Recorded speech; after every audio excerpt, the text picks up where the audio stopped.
శ్రమలు కలగకపోతే, ఇశ్రాయేల్ ప్రజలకు ఆ శోధన రాకపోతే వారు చక్కగా దేవుని మర్చిపోయి వాళ్ళు హ్యాపీగా జీవించేవాళ్ళు. కారణం ఏంటంటే ఈ దేశానికి ప్రధాని ఎవరో తెలుసా? మా తమ్ముడు అని చెప్పేసి వాళ్ళు కాళ్ళు ఎగరేసుకునేవాళ్ళు. ఐగుప్తుల్లో ఎవరన్నా ఇక్కడికి వస్తే, రేయ్ నేను ఎవరి తాలూకో తెలుసా? నేను ఈ యొక్క దేశానికి ప్రధాని అయినా యోసేపు యొక్క తాలూకా అని చెప్పేవాడు. అంతేకాకుండా ఇశ్రాయేల్ ప్రజలు ఏం చెప్పేవాళ్ళు తెలుసా? ఏమనుకునేవాళ్ళు అంటే, రేయ్ నేను ఎవరి తాలూకో తెలుసా?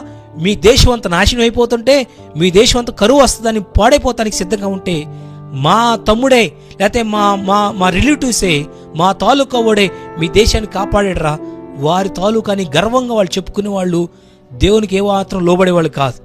ఎప్పుడైతే దేవుడు ఆ ఇశ్రాయేల్ ప్రజలను మోషే ఎరగని ఒక రాజు వచ్చాడో, ఫరో వచ్చాడో, వారిని కష్టపెట్టడం ప్రారంభించాడో, అప్పుడు వారు కనుదృష్టి పైకి చూడటం మొదలుపెట్టారు.